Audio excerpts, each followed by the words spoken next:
Bonsoir à toutes et à tous. Bienvenue sur le campus CESI de Nanterre. Tous ceux qui ont fait le déplacement jusqu'à nous, donc dans cet amphi. Donc pour votre information et bienvenue à tous ceux qui nous regardent donc via la connexion live. Il doit y avoir une centaine de personnes à peu près réparties partout en France, voire dans le monde. Puisqu'on a invité un certain nombre d'anciens de nos formations, que ce soit les formations d'ingénieurs ou les formations de master spécialisés ou de bachelor ou de master professionnel. Voilà, ils sont répartis partout sur le territoire et pour un certain nombre à l'étranger. Donc bienvenue à vous tous. Je vais juste faire une courte introduction. Très rapide. Déjà, je vais vous présenter un peu pourquoi on organise cette table ronde et ce sujet-là. Donc, c'est une table ronde avec différents objectifs. Déjà, pour vous donner quelques repères, je vais vous présenter rapidement l'organisation du département que je dirige ici sur le campus CESI de Nanterre avec un certain nombre de formations. Et pour ceux qui ne nous ont pas vus depuis longtemps ou ceux qui nous découvrent, que vous ayez quelques repères. Nous avons principalement quatre types de formations, donc les bachelors, les masters professionnels, les masters spécialisés et les programmes grande école. Sur ces différents types de formations, dans le département industrie, sur le campus ici, on se focalise sur un certain nombre de métiers, de fonctions. Donc on va retrouver tout ce qui est les métiers de la maintenance et de la production, tout ce qui est de la performance industrielle, tout ce qui est QSE, risque industriel. Ça, c'est quelque chose sur lequel on forme des gens depuis très longtemps. Et depuis peu sur la transition écologique, on se renforce sur l'innovation, la conception, l'industrialisation et on a toujours une activité assez forte sur le management de projet, l'entrepreneuriat. Donc rapidement, ça donne un certain nombre de formations. Nous avons les bachelors donc de bac à bac plus 3 qui sont sur Parcoursup sur les 3 fonctions industrielles, production, maintenance, qualité, avec les masters professionnels, notamment en performance industrielle et en QSE, et le gros des troupes, bien sûr, et un certain nombre d'entre vous connaissent bien cette formation, c'est la formation d'ingénieur généraliste, avec la nouveauté depuis 2 ans, et quelque chose qu'on a commencé là à mettre en place en janvier avec la promotion actuelle, ce sont des majeurs. On a scindé la formation d'ingénieur généraliste en 3 et 4 à la rentrée majeure pour donner une coloration professionnalisante dès la 4e année. Et donc, on va avoir une majeure conception-innovation, une majeure performance industrielle, une majeure transition écologique et la petite dernière, une majeure génie électrique. Donc ça permet de donner une coloration dès la 4e année de 200 heures, donc c'est déjà assez conséquent, sur un secteur d'activité, sur une fonction, sur un métier précis. Et après, en 5e année, vous avez les options qui sont toujours au nombre de 9 et que je ne vais pas détailler. Et nous avons aussi, depuis longtemps, donc 6 masters spécialisés. Alors 5 et un petit nouveau, un master spécialisé de performance énergétique, option BTP et option industrie que l'on ouvre, du moins pour l'option industrie, sur la rentrée d'octobre. Voilà, c'était juste pour faire un petit panorama, en précisant juste que la totalité de ces formations, je suis en train de vérifier, la totalité de ces formations se font en alternance et en apprentissage. Et la réflexion que l'on a eue, c'est, eh bien, ma foi, on a une thématique qui est très actuelle. On en entend beaucoup parler, l'intelligence artificielle. Et il faut qu'on résolve cette équation, comment intégrer cette intelligence artificielle dans nos formations. C'est une compétence, bien sûr. Alors, est-ce que c'est une compétence? Est-ce que c'est un champ d'activité? Ça, on va voir les différents débats. Mais c'est quelque chose qui doit arriver dans nos formations. À quel niveau? Comment? est-ce que c'est valable pour tous les niveaux? Sur quel métier? Eh bien, voilà, c'est une réflexion qu'on a déjà entamée, bien sûr. Et cette table ronde aujourd'hui, cet événement va nous permettre déjà de discuter avec certains d'entre vous, avoir des professionnels qui vont nous expliquer leur point de vue sur le sujet. Ça va venir enrichir notre débat.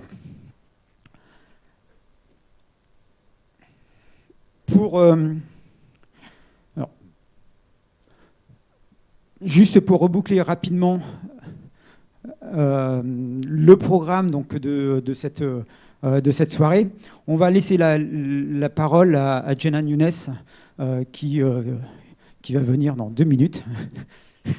Tu peux venir tout de suite. Et qui va faire une présentation assez complète intitulée « Risques et opportunités de l'intelligence artificielle ». Alors, en 20 minutes, effectivement, si vous suivez l'actualité, les risques et les opportunités de l'intelligence artificielle, c'est un challenge. Ça devrait prendre des jours et des jours de présentation. Et ensuite, on laissera la parole donc, à trois responsables d'entreprise. Donc, M. Corlouet, M. Molino, 2 anciens de la formation, et M. Pierre-Émile qui représentera FIV Maintenance. Et donc, dans une seconde partie, on vous présentera ces différents interlocuteurs. Donc, dernière précision, on ne va pas poser des questions au fur et à mesure, étant donné que c'est en live. On se gardera avant le cocktail à 19h30 un petit temps d'échange. Si vous avez des questions, et pour ceux qui sont en distanciel, vous pouvez poser vos questions au fur et à mesure à Héloïse Athé, à cette adresse mail, et on lira les questions à la fin de la table ronde. Donc, je vous propose d'accueillir Jenan Younes, qui est enseignante-chercheuse ici au laboratoire, donc l'INEAC de Césy, et qui est bien sûr une experte en intelligence artificielle et qui va nous donner quelques solides notions d'intelligence artificielle. Jenan, je te laisse la parole. Merci. Bonjour. Je tiens à vous remercier pour votre présence en présentiel et à distance. J'ai le plaisir donc de vous présenter c'est quoi l'intelligence artificielle, ses opportunités et ses défis. Donc, mais avant de commencer, je me présente. Je suis enseignante-chercheuse en intelligence artificielle et data science au campus de Nanterre, à l'INEAC Césy, mais aussi je suis chercheuse associée au laboratoire Cédric du CNAM. Mes axes de recherche portent surtout sur l'intelligence artificielle, mais plutôt dans le domaine de la maintenance prédictive. Comment essayer donc d'estimer les pannes par approche des données, mais aussi j'ai d'autres axes de recherche, c'est plutôt l'intelligence artificielle explicable, comment rendre l'intelligence artificielle digne de confiance à travers les algorithmes d'équité. Voilà, merci. Ouais, c'est mieux peut-être. Ouais. Voilà, c'est mieux peut-être comme ça. Ouais. Ok, alors en tant qu'aperçu de ma présentation, je veux commencer à expliquer l'intelligence artificielle. Commençons par la naissance, puis après une petite définition, comment définir l'intelligence artificielle. Passons un peu vers les termes data science, intelligence artificielle, machine learning, deep learning, expliquer un peu ces termes-là, pour passer après au fonctionnement de l'intelligence artificielle, les applications dans le cadre des différents domaines, puis je veux également élaborer le cas des opportunités, les opportunités de l'intelligence artificielle dans le cadre surtout de l'industrie, au milieu industriel, et passons après aux défis de l'intelligence artificielle, les risques en utilisant l'intelligence artificielle, puis après je finis par quelques stratégies, comment adopter cette intelligence artificielle au milieu industriel. Donc, pour commencer, comment introduire, donc comment cette IA a eu lieu.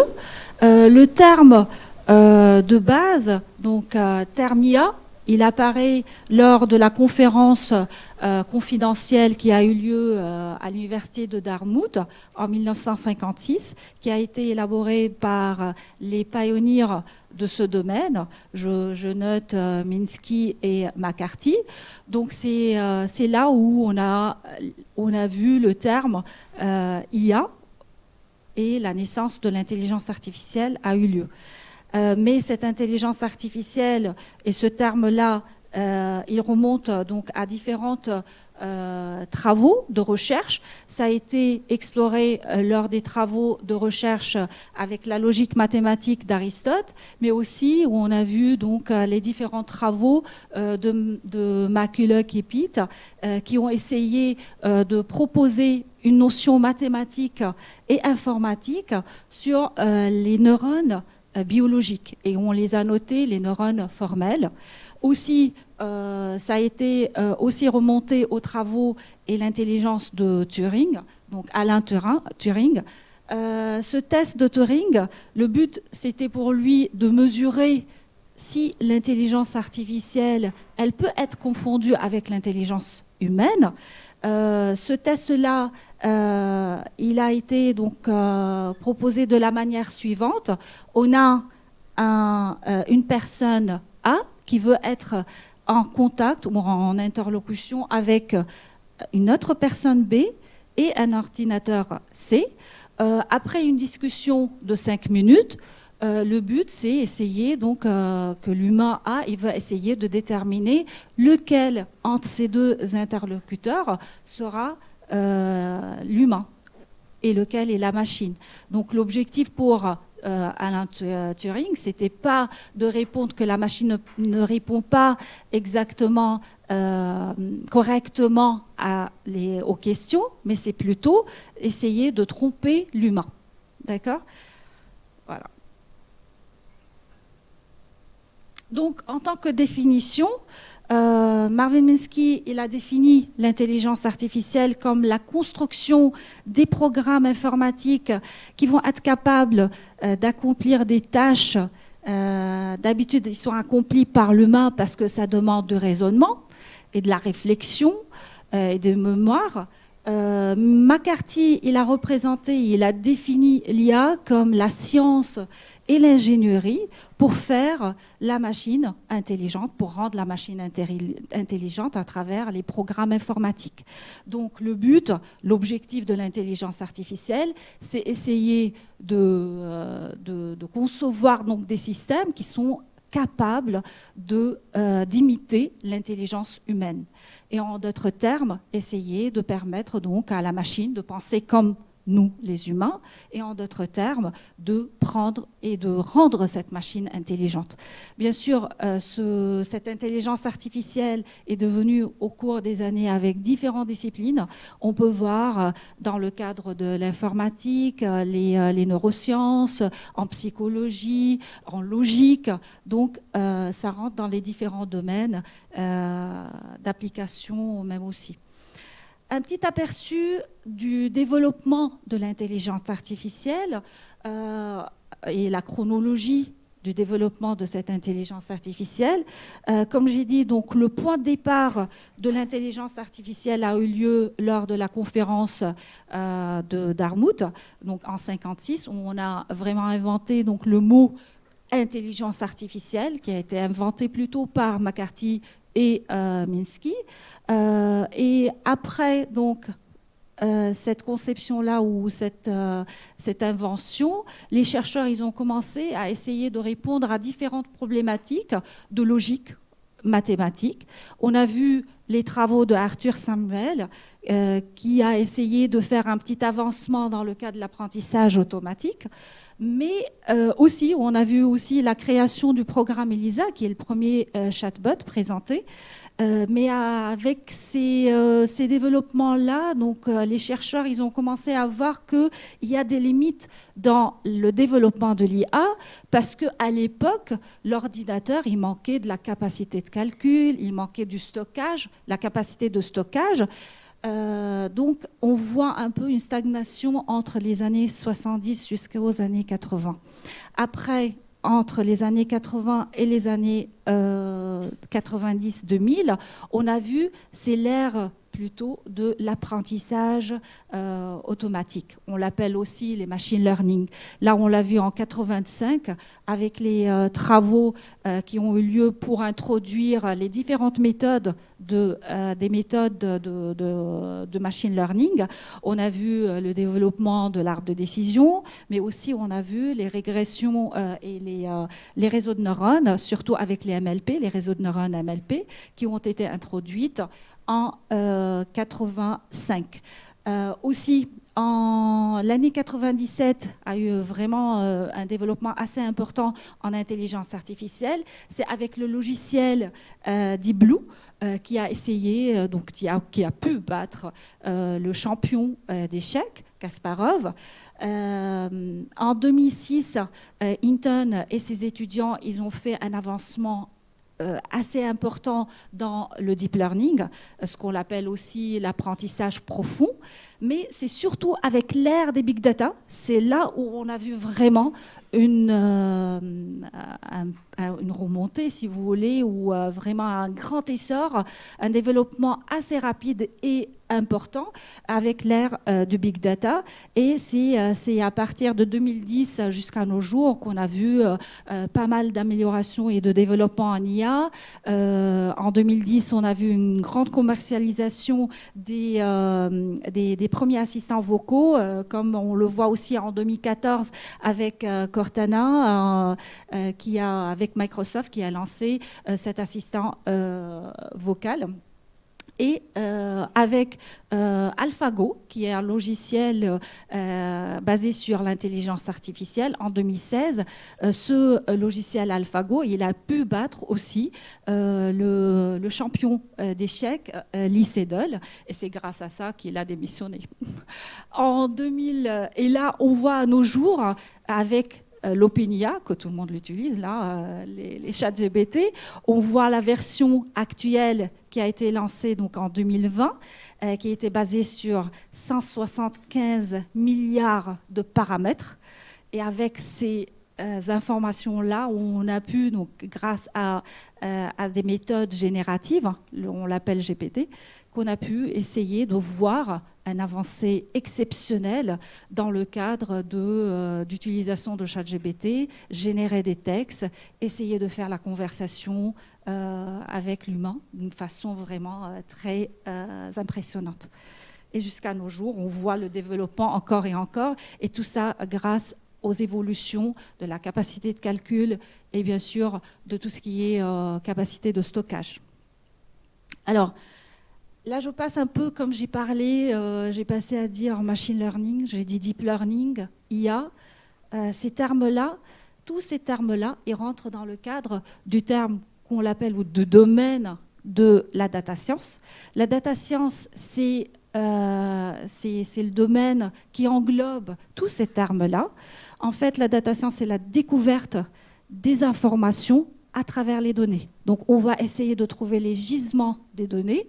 On va, grâce à ces données-là, on va essayer d'avoir la connaissance. Comment on le fait? Grâce à ces données. Donc, on commence par les données. Les données, il faut qu'on les collecte, qu'on essaye de les pré-traiter. Après, on passe à la partie qui est l'entraînement. Et c'est là, dans la partie entraînement, où on va utiliser les algorithmes. Quels sont les algorithmes qu'on peut les utiliser?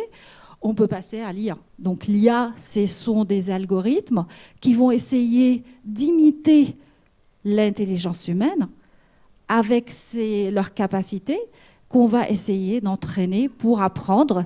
Et une fois qu'on apprend, on va prendre des décisions. Une partie de l'intelligence artificielle, ce sont les algorithmes du machine learning. On l'appelle aussi en français les apprentissages ou bien les approches automatiques. Donc ces approches automatiques font partie de l'intelligence artificielle. C'est les méthodes qu'on va les entraîner. Donc c'est des méthodes qui sont basées sur les statistiques, les mathématiques et l'informatique. On va essayer donc d'apprendre aussi à agir comme l'humain à travers les données. Et au fur et à mesure qu'on essaie d'améliorer ces apprentissages-là, ces apprentissages et ces approches, ils vont être autonomes. et ils vont nous donner automatiquement ça nous aide à la décision. Une partie spécifique de l'apprentissage automatique, c'est le deep learning. On l'appelle aussi en français l'apprentissage profond. L'apprentissage profond, il est représenté surtout par les réseaux de neurones. Les réseaux de neurones complexes qui sont représentés par plusieurs couches cachées. Et c'est grâce à ces réseaux de neurones-là qu'on peut essayer d'entraîner des données complexes. Des données complexes comme les images, les signaux, donc des données qui demandent autant de méthodes complexes, donc on utilise dans ce cas-là les réseaux de neurones. D'accord ? Alors, pour passer au fonctionnement de l'intelligence artificielle, comme on a dit, l'intelligence artificielle n'est pas intelligente de naissance. Ça s'apprend. Donc, c'est grâce aux données. Donc, elle se base à travers les données. Et c'est grâce à ces données-là qu'elle devient, au fur et à mesure, par l'entraînement, elle devient intelligente. Donc, la base, le bas-bas de l'intelligence artificielle, ce sont les données. Il faut savoir bien collecter les données. Il faut qu'on ait des données pertinentes, des données non biaisées, parce que si les entrées ils sont biaisées, automatiquement, on va avoir des résultats biaisés. Donc, la base essentielle de notre travaux de recherche et d'un travail dans le fonctionnement de l'IA, c'est commencer par des données qui sont pertinentes. Une fois qu'on trouve ces données-là, on passe à les pré-traiter, parce que vous savez très bien, il y aura de différentes sortes de données. Ça sera peut-être des capteurs, ça sera des images, peu importe. Donc, ça peut être structuré ou non. Donc, ce qu'on va faire, la première étape après la collecte des données, c'est on va essayer de les pré-traiter, enlever les valeurs aberrantes, essayer de voir s'il y a des valeurs manquantes pour pouvoir les imputer ou les remplacer, essayer d'organiser ces différents types de données pour essayer, après, une fois qu'on a la structure de ces données-là, à choisir l'algorithme. Parce que si on a donc le choix de l'algorithme, il est lié au type des données. Si on a des données structurées, on n'a pas besoin de deep learning. Si on a des données complexes, c'est là où on va essayer de travailler avec des données, des méthodes complexes. Donc le choix, il est vraiment lié au type des données. Une fois qu'on a sélectionné les algorithmes, on passe à la partie entraînement. Dans la partie entraînement, ce qu'on fait, on essaye d'optimiser, de changer, de trouver les meilleurs hyperparamètres pour avoir une pertinence, une performance de notre modèle. Bien sûr, il faut passer par une étape de validation. On ne peut pas dire, on ne peut pas entraîner une fois, il faut commencer par entraîner les modèles. Une fois qu'on entraîne, il faut passer à une phase primordiale et importante qui est la partie validation. Une fois qu'on passe à la partie validation sur des nouveaux données, et c'est là qu'on voit qu'on a une pertinence de notre méthode, on va passer aussi à itérer, parce qu'il faut quand même améliorer à chaque fois. Donc ça sera une boucle pour essayer d'arriver à une bonne performance de notre modèle. Et c'est là qu'on passe après à la phase de déploiement, où on va essayer d'intégrer ces systèmes d'IA dans notre concept. Okay? Et après, une fois qu'on a ce déploiement, on n'arrête pas là. Il faut quand même encore et encore continuer à apprendre et à faire de l'apprentissage continu en ajoutant encore une fois d'autres types de données et on continue le cycle et ça continue. Donc voilà, ça c'est le fonctionnement de l'intelligence artificielle. Donc ce fonctionnement-là, qui commence de la prise de conscience vers la partie analyse, vers la partie de la prise de décision, ça demande une infrastructure assez importante, assez robuste. Alors pour le faire, pour développer ces différentes étapes de l'intelligence artificielle, il nous faut une base d'infrastructure de notre ordinateur.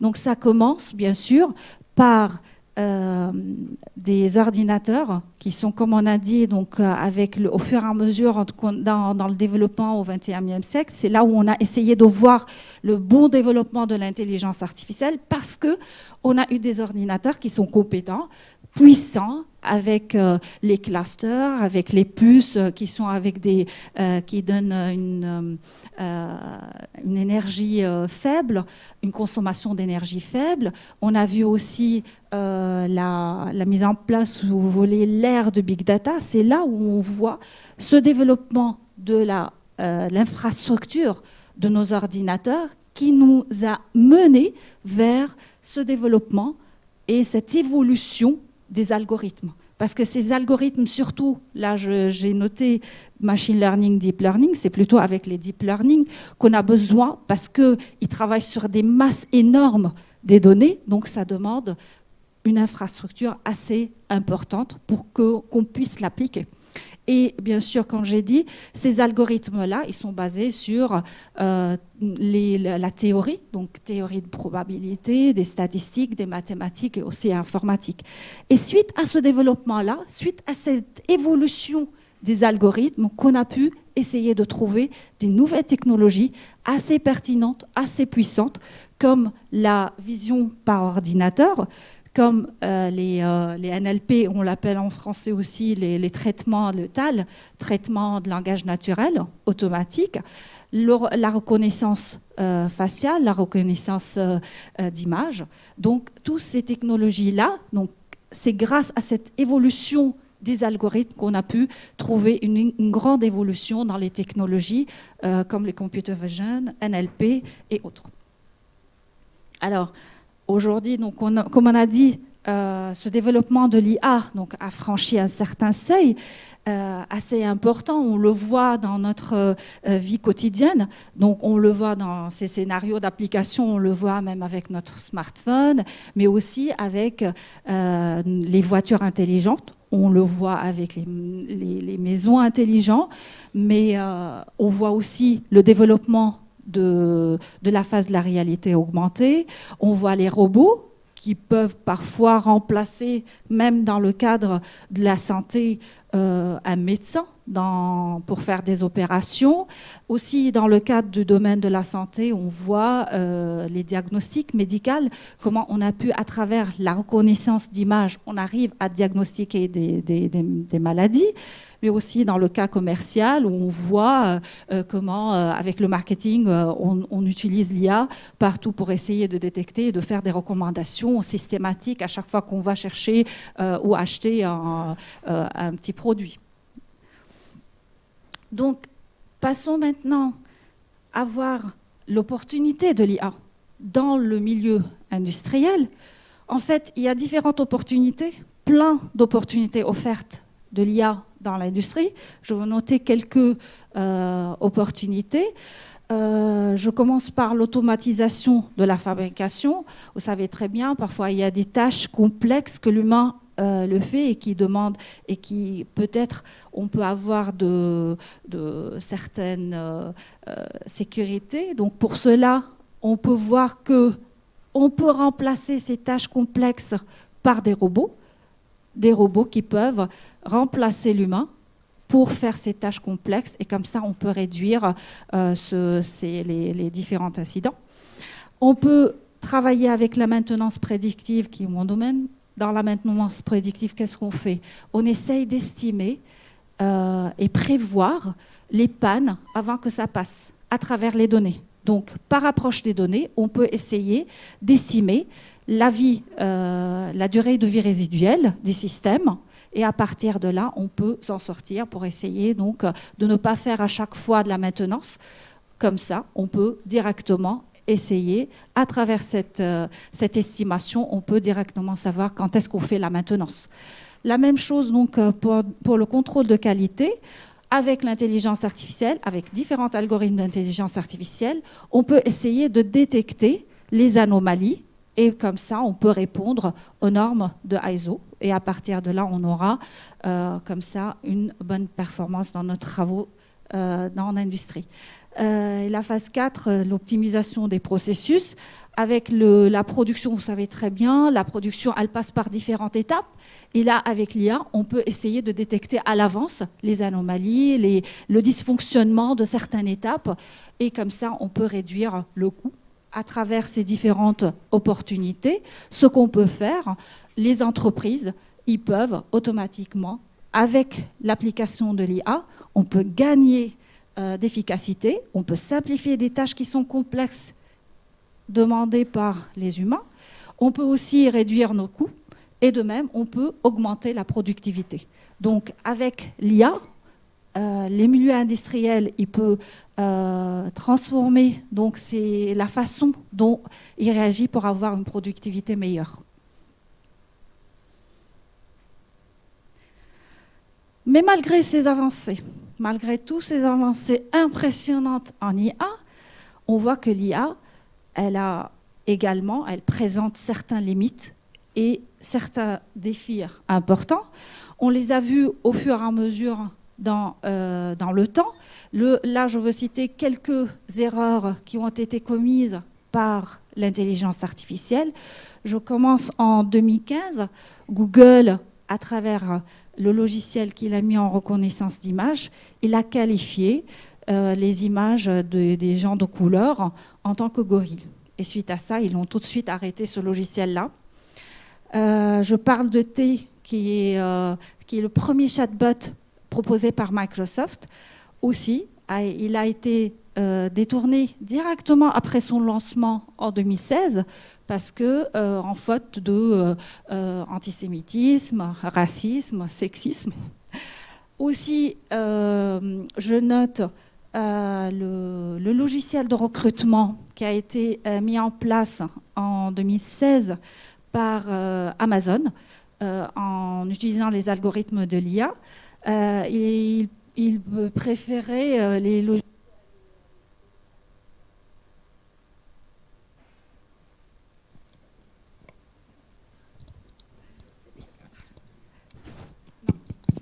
Ça va? Ah oui, c'est bon. Alors, désolé. Donc, le logiciel de recrutement de Amazon, qui était basé sur l'intelligence artificielle, il a privilégié les CV des hommes que les CV des femmes. Alors, à chaque fois qu'il y a un CV de femme, il le jette. Pourquoi? Parce qu'en fait, comme à cette époque-là, les salariés, comme on a dit, on travaille selon les données historiques, et comme les salariés d'Amazon, c'était plus des hommes, alors automatiquement, donc les résultats ils étaient biaisés, et à partir de là, on a trouvé des résultats discriminants. Je finis par l'accident qui a eu lieu avec la voiture autonome d'Uber en 2017. Cet accident, donc cette voiture autonome d'Uber, elle a percuté une femme qui était à vélo en traversant la rue. Donc, toutes ces failles, et suite à tous ces incidents, et ces nombreux incidents, donc là j'ai noté quelques-uns, mais il y a encore plus, donc tous ces incidents-là, à travers tous ces incidents-là, et pour pallier donc, ces failles de l'IA, plusieurs règlements législatifs ont été mis en place pour réduire ces failles. Ça a été initialisé par le DARPA. C'est une agence de recherche de l'armée américaine. En 2017, elle a commencé à financer la recherche dans l'explicabilité de l'IA. Et c'est suite à ça qu'on a commencé à avoir le domaine de l'XIA, XAI, donc XAI, qui est l'intelligence. C'est un domaine en plein essor. C'est le domaine de l'intelligence artificielle explicable. Qu'est-ce qui fait ce domaine-là? À travers les différentes... Une fois qu'on a fait donc, les algorithmes d'IA de boîte noire, on va essayer de les expliquer. Différentes méthodes ont été mises en place. Il y a toujours des travaux de recherche en cours pour essayer de voir quelles sont les méthodes qu'on va les utiliser. Je note les méthodes SHAP, LIME, tout ça. Donc, il y a vraiment beaucoup d'avancement dans ce domaine-là. La même chose donc, avec le RGPD. Ils ont essayé donc, de mettre en place aussi des exigences pour les entreprises pour essayer donc, de traiter des données, de protéger les données personnelles une fois qu'on va le traiter avec les algorithmes de l'IA. Je note aussi les experts la commission des experts en Union européenne en intelligence artificielle, qui ont aussi mis des directives, des lignes directives pour l'utilisation de l'IA, que ça soit l'autonomie donc des êtres humains, donc que l'humain soit au cœur de l'utilisation de l'IA, de le départ jusqu'à arriver à la décision. On a parlé aussi de respect donc, de l'autonomie humaine, l'équité. Je parle un peu, on a vu la discrimination qui a eu lieu avec les différents résultats de l'IA. Donc là aussi, il y a un nouveau domaine dans l'intelligence artificielle où on va essayer donc, de transformer l'équité avec les équités algorithmiques. On va essayer de trouver les variables sensibles et suite à ça, voir est-ce que la décision elle est liée à ces variables-là ou pas. Donc aussi, c'est un domaine en plein essor et en cours. On n'a pas encore des décisions et des règles finaux dans ce cadre-là. L'explicabilité, comme j'ai dit aussi, qui a été exigée par l'Union européenne. De même pour l'OCDE, donc sur l'IA, ils ont aussi mis aussi des exigences pour les entreprises pour l'utilisation de l'IA avec les différentes propriétés, exigences à mettre en place dans les différentes applications et utilisations de l'IA. Donc, dans mes travaux de recherche, comme j'ai dit, je travaille sur la maintenance prédictive. Je vais expliquer un peu c'est quoi les différents types de maintenance. Vous savez très bien, en maintenance, on a la maintenance corrective. Une fois que le système tombe en panne, on corrige. Il y a aussi la maintenance préventive, c'est qu'on prépare des durées bien spécifiques juste pour maintenir et pour faire la maintenance. Et nous, dans l'IA, ce qu'on fait, c'est la maintenance prédictive. La maintenance prédictive, c'est qu'on va estimer, on va prévoir le futur des pannes. Donc, on va essayer d'estimer la durée de vie résiduelle à travers les algorithmes de l'IA en utilisant les données. Donc les données, ça peut être des données de capteurs. Là, dans mes travaux de recherche, j'ai utilisé les données du NASA. En fait, ce sont des capteurs à chaque étape du fonctionnement du moteur. Ce sont des moteurs d'avion. Et à partir de là, donc avec l'XIA, j'ai essayé pas seulement estimer les pannes, mais aussi savoir la cause. Pourquoi on est arrivé à ces pannes-là. Et pour conclure, là, je ne sais pas si je suis en retard, un peu de stratégie sur comment on va appliquer l'IA dans l'industrie. En fait, pour moi, c'est très important de commencer par la formation. Il faut que les équipes soient formées dans le cas de l'IA, comprendre comment appliquer l'intelligence artificielle. On passe à identifier aussi dans l'équipe les compétences. Essayer d'identifier, comme on a dit, c'est très important pour nous, c'est la base des données.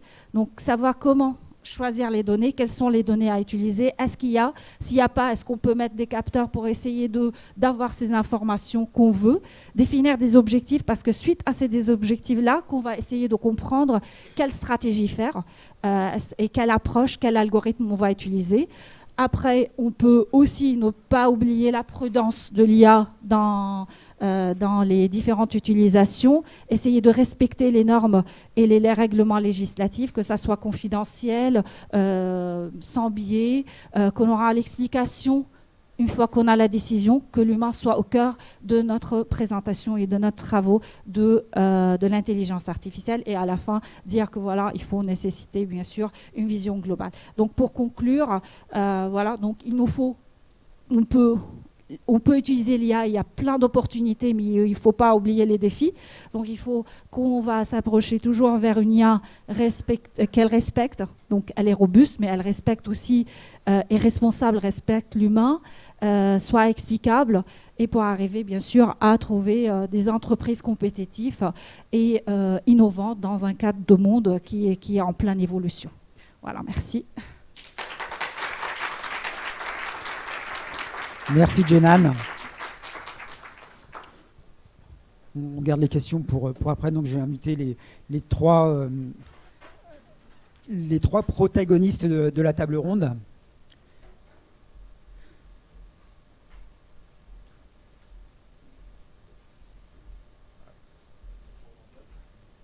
Vous mettez en place, oui. Je voulais...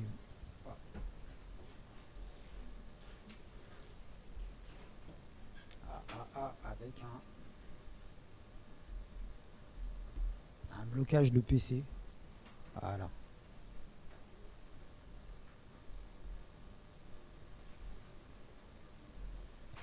J'arrive, je suis à vous dans 2 secondes.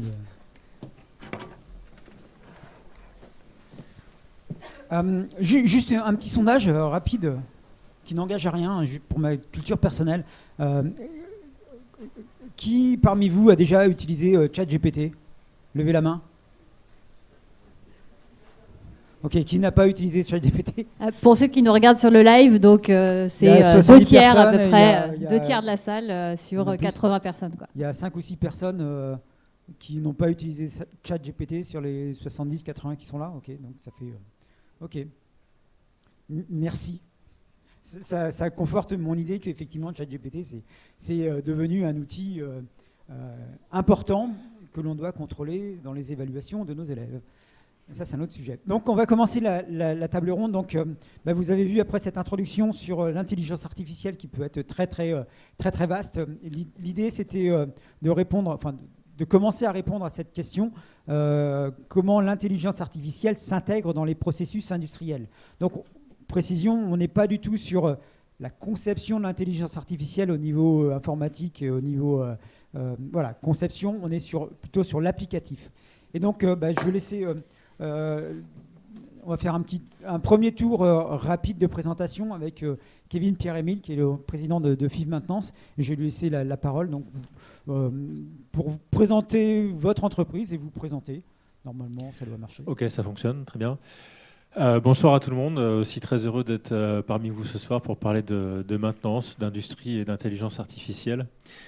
Oui, FIV Maintenance, on fait partie d'un grand groupe français, plus de 200 ans d'histoire. On est né en 1812 sous Napoléon. Je ne vais pas vous faire toute l'histoire de FIV, mais on est plus de 9000 collaborateurs répartis dans le monde entier avec plusieurs activités dans la logistique, dans les machines-outils, bref. Et donc le groupe a décidé de lancer une activité maintenance il y a plus de 22 ans. Et donc nos activités de maintenance, on est sur des contrats de maintenance à obligation de résultat. Donc en gros, on accompagne bon nombre de grands industriels dans l'aéronautique, dans le ferroviaire, dans la logistique, dans la défense, pour assurer la maintenance des usines. Et toujours avec un seul objectif, c'est l'obligation de résultat. C'est-à-dire qu'on n'est pas là pour mettre des bonhommes. On est là pour vraiment assurer un taux de disponibilité, la fiabilité des installations.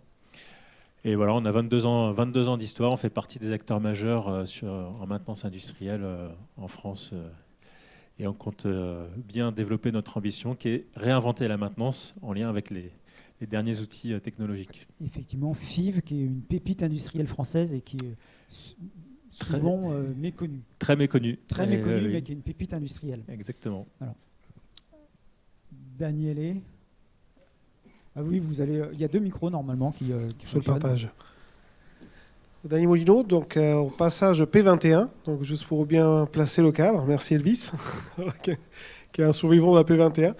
Non, moi je suis directeur général chez American Tower. Alors, je ne sais pas combien d'entre vous connaissent American Tower dans la pièce. 0, c'est normal. American Tower, c'est le leader des infrastructures de télécommunications. C'est une société américaine, hein, donc voilà. Moi, je suis le directeur général de la filiale française. Pour vous donner une idée, vous passez des coups de fil avec vos téléphones. Vous avez un opérateur. Votre opérateur, il a posé des antennes. Il se peut qu'il ait posé chez nous. Voilà, donc c'est les propriétaires des pylônes, des toits terrasses. Hein, voilà, il y a plein de choses qui permettent aux opérateurs d'être hébergés pour émettre leurs services. Donc on a des activités de déploiement. Donc on crée des nouveaux sites avec les opérateurs, on les accompagne. Hein. On a également des activités donc, de maintenance. Donc, il faut bien maintenir en fait, tous ces sites à un moment donné. Donc, on a 4200 sites en France et donc, on est le leader mondial avec 234 000 sites. Voilà. Merci. Et pour finir, Sébastien. Oui, donc bonjour, donc Sébastien Corlouer, donc P18. Et donc, je suis responsable marketing produit chez Canon France, donc sur toute la partie B2C. Donc tout ce qui va être appareil photo, imprimante que vous avez ou pas chez vous, et tout ce qui va être vidéo professionnelle, grand public et professionnel. Voilà. Je vous ai mis quelques chiffres juste pour vous donner un ordre d'idée de ce que c'est Canon dans le monde. C'est 28 milliards de chiffre d'affaires en 2022. Contrairement à ce qu'on croit, vous connaissez tous Canon pour les appareils photo. En réalité, 56% du chiffre d'affaires, c'est l'impression. Canon, c'est l'inventeur du jet d'encre. Historiquement, c'est eux qui ont inventé ça. La photo, la vidéo, c'est 20%. Le médical, avec Canon Medical, c'est 13%. Et bien évidemment, l'industrie. Canon est présent, ils font des satellites, ils font des capteurs, ils font énormément de choses en industrie. C'est la 3e entreprise dépositaire de brevets aux États-Unis. Donc c'est plus de 2000 brevets déposés à peu près tous les ans. Notre travail, c'est d'accompagner les gens, notamment au travers de l'image, qu'elle soit prise avec un appareil photo jusqu'à la restitution et évidemment dans le médical. Et moi, je vous parlerai un peu d'IA dans l'image, puisque les enjeux sont extrêmement importants aujourd'hui. On y reviendra certainement juste après. Et d'ailleurs, je vois la slide d'après. On va rentrer dans le vif du sujet. On va rentrer dans le vif du sujet. Je vais vous montrer une photo. Voilà, donc c'est une lionne avec son lionceau. Cette photo, pour vous, elle est vraie, elle n'est pas vraie? Elle n'est pas vraie. Elle a été générée par Adobe Firefly, qui est l'intelligence artificielle d'Adobe. Alors, je ne l'ai pas sortie instantanément, cette photo. Néanmoins, j'ai fait un test chez Canon. Je l'ai montré à mes collègues, qui sont quand même plutôt habitués à voir des images toute la journée. J'ai eu 8 personnes qui m'ont dit que c'était un photographe, un des rares photographes en France qui vit de la photo animalière, et 2 qui m'ont cité un ambassadeur de la marque. C'est vous dire à quel point la photo, alors là, sur cette image, c'est peut-être moins flagrant, mais sur une impression A4, les 3/4 des gens se plantent. Cette photo, elle a été générée via un prompt que j'ai demandé à améliorer par ChatGPT. C'est-à-dire que je lui ai donné l'idée, j'ai dit, voilà, fais-moi une photo d'une lionne avec son lionceau au coucher du soleil. Oh, c'est pas mal, hein. Bon, au début, j'ai eu un peu tout, un peu n'importe quoi. Et puis ensuite, je lui ai mis une inspiration. Je lui ai donné une image référence en lui disant, voilà, c'est plutôt ça que je voudrais. Et puis, c'était encore pas parfait. Donc, du coup, je lui ai remis le bout de prompt que j'avais écrit dans ChatGPT. Je lui ai dit, j'aimerais que tu m'améliores ce prompt pour me faire une image qui correspond à ce que j'attends. Et ça sort ça à la 3e itération. Voilà un exemple. Alors, on va chez FIV Maintenance. Kevin, si vous pouvez nous expliquer un peu l'historique, comment l'intelligence artificielle apparaît, sur quel métier, sur quelle fonction? Oui, alors on a déjà évoqué la maintenance prédictive. Alors la maintenance prédictive, en maintenance, c'est un peu le Graal. On sait qu'on va être confronté à cette formidable évolution. Pour l'instant, beaucoup d'industriels en parlent et finalement, on l'exploite peu encore, parce qu'il y a une chose très importante qui a été citée tout à l'heure, c'est la qualité des données. Dans l'industrie, on a plein d'installations, on a des vieilles installations, on a des installations plus récentes, plein de données. Et en fait, l'intelligence artificielle, bon, j'ai un truc que j'aime bien dire, c'est que c'est shit in, shit out. Si vous ne mettez pas des bonnes données, vous ne ressortez pas des trucs intéressants derrière. Et depuis maintenant quelques années, les industriels ont commencé à comprendre ça, qu'il fallait travailler la qualité des données, les contextualiser. C'est peut-être quelque chose qui a été un peu moins évoqué. Par exemple, vous remontez une température. Bon, ok, c'est bien une température, mais est-ce que c'est une température d'une machine qui est en fonctionnement? Est-ce que c'est une température d'une machine qui est à l'arrêt? Déjà, ce n'est pas les mêmes données. Et puis ensuite, il y a qu'est-ce qu'on va faire de cette donnée? Et ça, c'est aussi un point très important, parce qu'il a été notamment cité un certain nombre d'exemples d'applications d'IA. Il faut toujours se concentrer sur le besoin. Hein, l'IA, ce n'est pas juste un truc exceptionnel qu'on doit appliquer sur tout. Qu'est-ce qu'on va faire de cette IA et de bien qualifier le besoin? Qu'est-ce qu'on veut faire demain de cette IA dans le monde industriel? C'est vraiment une question fondamentale. Alors bien entendu, on a parlé de la maintenance prédictive, mais en fait, avant d'attaquer la maintenance prédictive dans le monde industriel, il y a un point très important qui est pas très mature. Enfin, c'est toujours étonnant. On s'imagine que les usines industrielles dans le monde du ferroviaire, de l'aéronautique, de l'automobile sont extrêmement avancées. Finalement, des fois, on a des vieux automates qui ne sont pas toujours bien connectés. On a du mal à lire les programmes. Et donc, là, un des grands enjeux, c'est déjà d'avoir un bon monitoring. Et un bon monitoring, ça veut dire quoi? Ça veut dire bien, encore une fois, travailler les données, qualifier les données et ensuite les traiter. Et c'est un point qui a été aussi souligné tout à l'heure. Et on est plutôt à cette étape-là aujourd'hui. Et c'est assez excitant parce qu'on parlait d'industrie 4.0 il y a quelques années. Et en fait, l'industrie 4.0, tout le monde en est revenu dans l'industrie. On s'est tous dit, mais on fait à peine du 2.0. Donc avant d'attaquer le 4.0, on va déjà faire du bon 2.0, 3.0. Mais là, ça y est. Globalement, chez les différents industriels, on prend conscience de cette difficulté-là à surmonter. Bon, il y a aussi un autre point qui n'a pas été évoqué, c'est la cybersécurité. Tous les industriels ont une peur bleue d'être attaqués, et ils le sont, et ils perdent beaucoup. Donc avant de traiter la donnée, il faudra bien la sécuriser. Pour autant, le fait qu'aujourd'hui on traite bien la donnée et qu'on commence à la contextualiser, on commence à imaginer des vraies applications. Alors pour la maintenance prédictive, c'est vraiment ce qui a été défini tout à l'heure, c'est-à-dire on n'est pas sur de la maintenance conditionnelle où on se dit bah tiens, en fonction de telle température, on va pouvoir intervenir. Là, c'est vraiment anticiper une panne. C'est-à-dire de se dire, tiens, avec toutes les données que j'ai eues, avec les algorithmes qui ont appris dans le temps, il faut du temps pour qu'ils apprennent, je saurais dire que dans 6 mois, 1 jour, 1 heure, 3 secondes, j'aurai cette panne-là. Et donc, vous imaginez l'application extraordinaire que ça peut générer. C'est-à-dire que du coup, vous êtes plus sur de la maintenance préventive systématique, c'est-à-dire que vous ne changez pas le rouleau tous les 6 mois. Donc ça veut dire moins de consommation de pièces de rechange, ça veut dire moins de main-d'œuvre, et puis ça veut surtout dire que vous allez anticiper une panne. Et donc ça, c'est assez révolutionnaire, assez excitant dans le monde de la maintenance. On n'est pas encore assez mature, c'est-à-dire qu'il y a encore les algorithmes qui doivent apprendre sur les machines, parce qu'on a une chance globalement dans l'industrie, c'est que les machines ne tombent pas tout le temps en panne. Heureusement. Et donc les algorithmes, à un moment donné, s'ils doivent apprendre autour des pannes, on est obligé de développer des programmes pour générer des pannes à côté. Et tout ça est assez récent.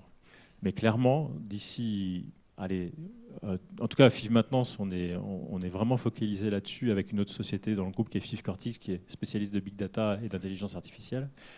On se dit que dans 2 ou 3 ans, on sera vraiment mature dans le monde industriel pour attaquer la maintenance prédictive. Juste pour avoir un repère temporel, depuis combien de temps chez FIV Maintenance vous parlez d'intelligence artificielle? Alors, ça fait déjà bien 2 ans qu'on s'intéresse à l'intelligence artificielle, mais c'est vraiment cette année où on a vu une explosion de l'intelligence artificielle générative. C'est toujours pareil. Enfin, il y a eu la question qui utilise ChatGPT. Vous l'utilisez depuis combien de temps? 1 an, 2 ans? Eh ben, c'est pareil chez tous les ingénieurs. Alors, on l'utilise pas que pour la maintenance. On l'utilise pour améliorer les process, pour le recrutement. Tout à l'heure, on parlait d'Amazon. FIV Maintenance, on est 700 collaborateurs, on recrute beaucoup. On utilise aussi pour ça. Mais ça fait à peu près 2 ans, mais là, c'est vraiment cette année que c'est en train d'exploser. Et c'est d'ailleurs un des gros défis, c'est pas de se perdre dans l'intelligence artificielle. Un peu comme le 4.0 d'il y a 4 ans, le bon nombre d'industriels se sont dit, tiens, allez, c'est parti, les grands industriels, je cite des noms, des Airbus, des Safran, des Stellantis, des PSA, des Renault et compagnie, se sont dit, ça y est, miracle, je vais régler tous mes problèmes avec le 4.0. Quelle déception! Ils ont lancé plein de POC, on en avait parlé, j'appelle ça les POC flop, ça n'a pas marché, parce qu'ils n'avaient pas identifié le bon besoin, ils n'avaient pas bien qualifié le besoin, et aujourd'hui, le 4.0, on n'y est pas encore. Et l'intelligence artificielle, il ne faut pas se tromper. Là aussi, il faudra bien qualifier le besoin et mettre les bonnes applications en face des besoins pour répondre aux gros enjeux industriels. Mais ça, c'est excitant. Merci pour ce panorama. Donc chez ATC, American Tower Company, donc, qui a eu un bond de notoriété depuis quelques minutes.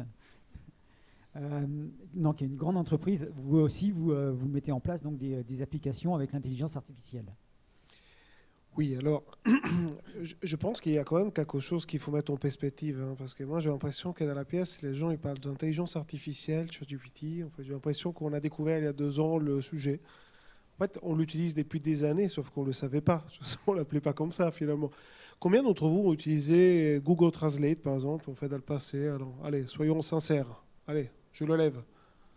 Allez, grâce à Google, j'ai appris à parler allemand. Donc, la seule chose que je veux dire, c'est que finalement, il y a un business model. Du moment où vous avez tapé vos informations sur Internet, d'une manière ou de l'autre, vous l'appelez peut-être Google dans les moteurs de recherche, mais finalement, l'intelligence artificielle, vous l'avez toujours utilisée. La seule différence, c'est qu'aujourd'hui, on l'appelle comme ça parce que c'est sexy. Hier, on l'appelait moteur de recherche. Je vous rappelle que jusqu'avant Google, les gens, ils s'écrivaient des sites web sous des post-it. On s'est les envoyés par courrier. Donc, soyons clairs, en fait. Aujourd'hui, l'intelligence artificielle, on l'utilise. La seule différence, c'est le business model qui devient un peu plus évident. Ça veut dire quoi? Ça veut dire que du moment où vous saisissez sous Google vos informations, vous faites des recherches, vous savez que vous allez être broyé par une machine qui va prendre vos informations pour les marchander. Il y a un business model, il y a personne qui est philanthrope là-dedans. ChatGPT, c'est différent, mais c'est similaire. En même temps, on paye peut-être $22 pour avoir un peu plus de recherche, mais soyons clairs, aujourd'hui, ce que vous faites, c'est finalement de donner des informations, vous éduquez la machine à vous répondre. On en parlait tout à l'heure. Hein. On lui dit qu'est-ce qu'on veut et on lui dit comment il doit donner. En quelque sorte, la difficulté, c'est qu'aujourd'hui, vous pensez qu'il vous sort un résultat, mais en réalité, il est en train de mâcher votre besoin. Il sait exactement à quel moment vous l'avez formulé, qu'est-ce que vous avez voulu faire, et vous l'utilisez derrière. Donc, pour répondre à la question, comment on l'utilise chez American Tower, aujourd'hui, c'est assez simple. On travaille avec des opérateurs de télécom. Ah, je pense que personne n'a échappé au fait que maintenant, on a quelque chose qui s'appelle la 5G. À Barcelone, il y a quelques jours, en fait, on a présenté même des principes de 7G et des 6G. Mais pour vous donner une idée, tous ces sujets-là, les opérateurs, ils l'ont subi comme une sorte de... Bon, il fallait y aller. Très clairement, les Chinois et les Américains, ils ont été précurseurs. Et à un moment donné, la 5G, on se le dit, hein, vous avez tous un téléphone avec marqué 5G quelque part, je pense, pour la plupart.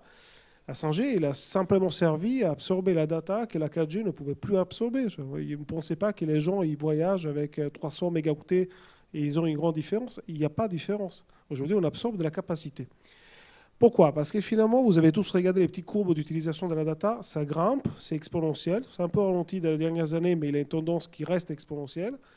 La particularité, c'est que les opérateurs qu'aujourd'hui donnent aux GAFAM les tuyaux pour pouvoir en fait vendre leurs services, ils sont piégés entre un consommateur qui a envie de surfer à une certaine vitesse et en même temps une capacité du réseau qui petit à petit arrive à son sommet. Donc la 5G elle est servie à faire ça et l'intelligence artificielle, très clairement, on anticipe les besoins. Si vous pensez que les opérateurs aujourd'hui déploient la 5G partout, c'est fou. Et c'est faux. La particularité aujourd'hui, c'est que la plupart des opérateurs, ils anticipent le besoin des consommateurs, ils étudient votre consommation, vous avez la gentillesse de faire des recherches avec vos téléphones, vous leur donnez une information sur votre latence, le délai. Il y a aussi des enquêtes ARCEP qui rendent ça un peu plus public et lisible, mais très clairement, aujourd'hui, vous leur donnez les billets pour pouvoir anticiper vos besoins. Et ça, il n'y a pas quelqu'un caché dans un bureau, dans un sous-sol, qui est en train d'analyser tous ces chiffres-là. Ce sont des algorithmes, c'est l'intelligence artificielle qui permet aux opérateurs de dire là où il faut investir à quel moment. Aujourd'hui, le problème, c'est simplement dépenser le juste au bon moment. C'est là qu'on fait des économies. Ce n'est pas de généraliser la 5G ou d'aller avancer des besoins. Et ça, l'ont compris. Parce qu'il y a quelques années, il y a eu des erreurs où, très clairement, on a voulu mettre la techno en se disant le besoin viendra après. Il y a un petit problème. Quand vous dépensez des milliards et le besoin est toujours par là, vous allez dépenser des milliards et le besoin est toujours par là. Donc disons que l'intelligence artificielle, nous le vivons dans le monde des infrastructures parce qu'on est obligé d'anticiper ces besoins de capacité ou d'utilisation future. Simplement, nous aujourd'hui, soyons clairs, ce n'est pas les opérateurs qui déploient les sites, c'est des opérateurs comme les TowerCo, donc ces sociétés que je représente, qui finalement financent pour les opérateurs les infrastructures qui vont permettre demain d'installer leurs équipements, qui vont absorber un besoin qui va arriver. Donc pour revenir un peu à la question, oui, chez American Tower, on s'en sert. On le subit par le biais des clients, on l'accompagne par le biais de nos process, et après, évidemment, en fait, on l'utilise aussi. Et soyons clairs aussi sur un dernier point, l'intelligence artificielle. Moi, j'étais à une mission parlementaire il y a 3 semaines sur le risque de l'intelligence artificielle pour l'emploi. Tu as imaginé un peu les questions que les gens se posent. Sincèrement, on a mis l'électricité. Oui, il y a des emplois qui ont disparu, il y en a d'autres qui sont arrivés. On a intégré Excel. Est-ce que les comptables existent encore? Oui. Donc je pense que c'est simplement les métiers qui se transforment. L'intelligence artificielle, c'est un outil. La grande difficulté, ça va être, et je rejoins un peu ce qui a été dit lors de la présentation, c'est la maîtrise. Parce que la difficulté, ce n'est pas de l'activer. La question, c'est derrière, ça va en dire qu'est-ce qu'il fait et s'il le fait à bon escient. Et là, c'est des nouveaux métiers, c'est de nouvelles contraintes. Donc il faut être bienveillant avec l'intelligence artificielle, mais la mettre en perspective, ça reste un outil qui va être au service de tout le monde. Hein. Voilà. Donc oui, on s'en sert et on en est bien content. Et parfois, on le s'en sert même sans le savoir. Deux applications concrètes. Et chez Canon, alors Canon, on est dans le monde de l'image. Alors on est dans le monde de l'image et effectivement, elle est au cœur de nos produits, en particulier depuis l'arrivée de l'hybride. Alors je vais faire un peu de jargon, je vais vous expliquer rapidement. Vous connaissez tous ce que c'est qu'un appareil réflexe. Oui, c'est un appareil avec un miroir. Ce que vous voyez, c'est comme une jumelle en fait. Les hybrides, on a changé ça, on a enlevé le miroir et l'image, elle vient directement se refléter sur le capteur. Et ce que vous voyez, c'est dans un écran. Ça a autorisé de nouvelles choses, notamment toute la reconnaissance des sujets, donc la reconnaissance des humains. Une fois qu'il sait reconnaître un humain, maintenant il sait reconnaître un visage, et une fois qu'il sait reconnaître un visage, il sait reconnaître un œil. Et après, vous pouvez choisir le droit, le gauche, c'est vous qui choisissez celui qui veut. Il va vous proposer par défaut, selon les règles de la photographie, l'œil qui est le plus près de lui. Mais si vous voulez l'autre, vous avez juste un bouton à cliquer, il change. Pareil, si vous avez plusieurs personnes dans l'assemblée, il va être capable de vous dire ça c'est le sujet que j'estime être le sujet principal, mais si c'est pas celui que vous voulez, typiquement un journaliste qui est en train de faire l'élection du président de la République, s'il veut en fait la réaction de Brigitte Macron dans l'assemblée, eh ben, il peut sélectionner Brigitte Macron, et ça va même au-delà de ça. Maintenant vous pouvez préparamétrer dans certains de nos boîtiers des visages en disant voilà, ça c'est Toto, ça c'est Paul, ça c'est Brigitte Macron. Et là, je veux Brigitte Macron. Et du coup, dans une assemblée, il est capable d'aller vous chercher tout seul Brigitte Macron. Voilà, donc ça va être des choses qui sont directement intégrées dans les autofocus. Ça va être aussi au niveau de nos caméras. Aujourd'hui, là, on a une caméra robotisée qui filme. Vous avez, enfin même plusieurs d'ailleurs. On peut intégrer dans ces caméras-là le suivi automatique du sujet. Donc il est capable de dire le professeur il est ici et c'est lui le professeur et après il le suit. C'est-à-dire que là on a des gens en régie qui sont en train de gérer les caméras. Demain il n'y a plus besoin de régie. Donc on le disait effectivement. Rassurez-le quand même. Hein ? Rassurez-le quand même. Alors il faut quand même toujours un humain parce que de temps en temps ça tombe en panne ou ça peut tomber en panne. Mais là où sur une production, on avait besoin de plusieurs personnes. Aujourd'hui, une personne peut suffire.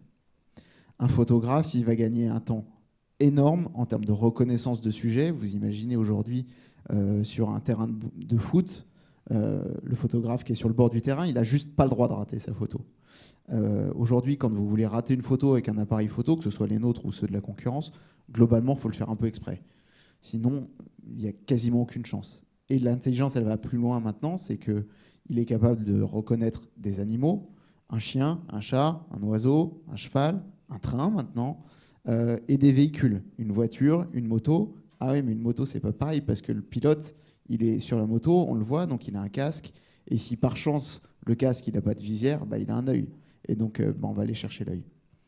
Le filet, c'est cette sensation de mouvement que vous avez en photo. Pour le faire, c'est des années de pratique pour les photographes. Parce que vous shootez en fait à des vitesses extrêmement lentes, donc en fait vous avez toutes les chances de faire un flou. Aujourd'hui, vous avez des assistances dans le boîtier qui vous disent il faut se mettre à telle vitesse et il faut suivre votre sujet et globalement la photo elle va être bonne. Voilà. Ok. Alors l'intelligence artificielle entraîne avec elle un certain nombre de fantasmes ou d'idées reçues. Cet après-midi ou ce midi, on avait ici un journaliste qui venait faire une conférence sur la fin du journalisme pour les... voilà, il y a des avocats qui se posent la question, des journalistes qui se posent la question. Vous avez souligné le risque de cybersécurité, la destruction d'emplois, le surinvestissement. Quels sont les risques que vous envisagez actuellement ou pour le futur face à l'intégration de l'intelligence artificielle donc, dans vos entreprises? Je casse l'ordre pour un instant et je passe tout de suite la main. Je pense qu'il y a deux aspects. Derrière l'intelligence artificielle, il y a quand même la possible stupidité humaine. Oh, la inadvertance. Je m'explique. Moi, ça m'arrive souvent finalement d'avoir des personnes, parfois dans mon équipe, parfois pas forcément dans l'équipe, qui travaillent en fait avec des outils. On a parlé tout à l'heure de Google Traduction, par exemple. Mais vous savez la quantité de gens qui prennent des contrats et qui les saisissent directement pour se les faire traduire dans une autre langue. Imaginez où vont ces informations. La propriété intellectuelle, le secret industriel. Bah, du moment où vous mettez une information sur Internet, vous assumez que vous en perdez le contrôle. Hein, très clairement, ne me dites pas que oui, mais le RGPD nous protège. Bah, le RGPD nous donne une traçabilité, une sorte de garantie, mais attention, derrière, vous ne savez pas qu'est-ce qui se passe derrière la bécane. Moi, personnellement, je ne sais pas qu'est-ce qu'il y a derrière Google, très clairement. Donc la question, c'est les risques aujourd'hui, c'est déjà le risque d'erreur humaine, très clairement. Le premier problème de l'intelligence artificielle, c'est l'usage qu'on en fait. Donc c'est également, par exemple, je me souviens de la bibliothèque scientifique lorsqu'on était au CESI, mais les discussions de n'utiliser pas les moteurs de recherche, utiliser de la documentation autre. Aujourd'hui, on n'en est plus là. Aujourd'hui, on se demande si on ne fait pas des textes généralement. Mais le problème, c'est que les gens, aujourd'hui, ils doivent prendre aussi et avoir de l'autocritique pour savoir si ce que l'intelligence artificielle leur donne, c'est vrai ou pas. Est-ce que c'est correct? Parce que finalement, c'est juste disons qu'on est en train de ramasser potentiellement de l'information trouvée quelque part. L'intelligence artificielle n'écrit rien. Il recopie des choses dans un certain ordre. Donc, je pense que le premier risque, c'est le risque humain. Et ça, les entreprises, ils ont vraiment un défi majeur parce que souvent, comme on se le dit là, qui semble logique, la vie de tous les jours, les gens, ils font pas attention à ça. Les gens, ils copient des textes, ils envoient des choses. Ils sont persuadés que les outils gratuits, en fait, finalement, c'est gratuit. Pas vraiment. Un deuxième point important, c'est je parlais avec quelqu'un qui travaille dans un ministère qui me disait qu'aujourd'hui, on parlait des jeux. Il disait que l'un des risques majeurs que nous avons aujourd'hui, ce sont les cyberattaques. Alors, tout le monde parle de cyber. En fait, vous devez savoir qu'aujourd'hui, les cyberattaques, c'est les industriels et les ministères, ils utilisent de l'intelligence artificielle pour se défendre. Donc, il y a des protocoles. Donc, c'est comme les échecs. Tu fais un pas, moi je fais un pas. Il y a vraiment un jeu de contre-attaque et contre-attaque. Le problème, c'est qu'en face, on a des gens qui utilisent de l'intelligence artificielle. Donc, si vous voulez, aujourd'hui, il y a une espèce de duel qui se passe à chaque attaque. Finalement, il y a 10 millions d'attaques d'un côté, des millions de ripostes de l'autre. Petit problème, c'est que les deux machines, elles apprennent. Donc, en fait, si vous voulez, ça devient de plus en plus compliqué. Et à un moment donné, l'homme, il perd un peu le sens et aussi l'envergure de ça. Donc, c'est vrai qu'aujourd'hui, on ne sait pas où ça peut aller, tout ça. Donc, si vous voulez, la réaction nucléaire, les gens l'ont inventé, mais le vrai défi, c'était le contrôle. Et aujourd'hui, c'est ce qu'on a dans l'intelligence artificielle. Et un dernier risque, après j'arrête, c'est un faux risque, c'est très clairement, c'est la peur. La plupart des gens ne veulent pas utiliser l'intelligence artificielle, soit ils disent qu'ils ont des principes que j'ignore, soit potentiellement c'est parce qu'ils ont peur que demain l'intelligence artificielle il fera ce qu'ils font et mieux. C'est possible. Mais je répète, soit on est dans une transformation de civilisation, très clairement c'est à nous de nous adapter. Très clairement, aujourd'hui, quelqu'un qui vous dit non, moi j'utilise pas le pack office parce que je préfère tout écrire à la main, il n'existe plus. Je ne sais pas si ça existe encore, mais demain, ce soit pareil avec des autres outils. On parle d'un outil. Donc voilà, pour passer un petit peu le sujet, c'est le risque humain. Très clairement, je pense qu'on est aussi sous un risque qui est plutôt en fait à toute la peur qu'on peut avoir autour. Et après, in fine, je pense qu'il y a aussi en fait le risque, c'est effectivement le risque cyber et aussi la perte de la maîtrise de la machine. Voilà. Pour compléter, parce que je partage complètement ce qui a été dit. Notamment, je vais prendre le dernier point. En fait, là, il y a quelques mois, plusieurs gros industriels se sont posé la question, finalement, est-ce que j'autorise les employés à utiliser de l'IA? Notamment pour les risques qui ont été évoqués. Beaucoup d'ingénieurs dans toutes les grandes usines et chez les grands industriels, en fait, utilisaient de l'IA. Mais pour leur intérêt personnel, oui, je dois faire un calcul, je dois en effet traduire un contrat, et tout ça partait je ne sais où, avec des vrais risques de sécurité de l'information. Et il y a eu deux réactions. Il y a des grands industriels qui ont dit stop, zéro IA chez moi. C'est une sacrée décision, parce que forcément, les ingénieurs ils vont utiliser de l'IA, mais de manière complètement caché, et donc ça ne sera pas du tout maîtrisé. Et à l'inverse, d'autres industriels se sont dit ok, on va travailler avec l'IA, mais par contre on va mettre un certain cadre. Et on voit bien qu'ils ne sont pas à l'aise. Donc c'est encore un risque majeur dans l'industrie, parce qu'ils ont globalement une peur bleue. Ça va très très très vite. Je veux dire, des IA, il y en a, parce qu'on n'a pas parlé de toutes les offres d'IA. C'était peut-être ce qui manquait. C'est vraiment exponentiel, les offres d'IA aujourd'hui. Donc, quelle IA utiliser, comment l'utiliser, comment le déployer sur le terrain. Et puis vraiment la peur bleue de cyberattaque. Il faut s'imaginer, et ça, on en a parlé il y a un instant, La cyberattaque aujourd'hui, c'est le plus gros sujet de tous les gros industriels. Tous les jours, vous entendez parler d'attaques alors en général des hôpitaux, mais on parle un peu moins des industriels parce que ça reste confidentiel. Et pour autant, vous avez des grands industriels qui, du jour au lendemain, sont obligés de mettre la clé sous la porte parce qu'ils ont une cyberattaque massive. Et donc, vous pouvez, à travers l'intelligence artificielle, récolter des données, peut-être même vous connecter aux machines, et donc vous imaginez ce que ça peut donner derrière. Je ne vais pas faire un scénario catastrophe, mais si vous imaginez ça sur des centrales nucléaires, qu'est-ce que ça peut donner, sans parler des avions, enfin bref. Donc ça reste un risque, mais qui, pour le moment, était plus une peur, comme tu l'évoquais, qu'un vrai risque industriel. Moi, j'ai parlé d'un risque un peu différent. J'avais une conversation on est en train de travailler sur qu'est-ce que va donner l'industrie dans 10 ans, notamment avec l'impact des problèmes écologiques, des problèmes. Enfin, je ne vais pas tout parler de tout ce à quoi on est confronté en ce moment. Mais qu'est-ce que va être l'industrie et qu'est-ce que va être la maintenance dans 10 ans? On a un problème fondamental en maintenance, c'est qu'on a une grosse pénurie de techniciens de maintenance qui est en train de s'accroître et qui ne va pas s'arranger, parce que la maintenance n'était pas du tout populaire. Alors que, ça a été dit tout à l'heure, il n'y aura plus personne derrière la régie. Par contre, quand il y aura une panne, il faudra les dépanner. Donc c'est clairement le métier du futur, et en plus avec des outils du futur.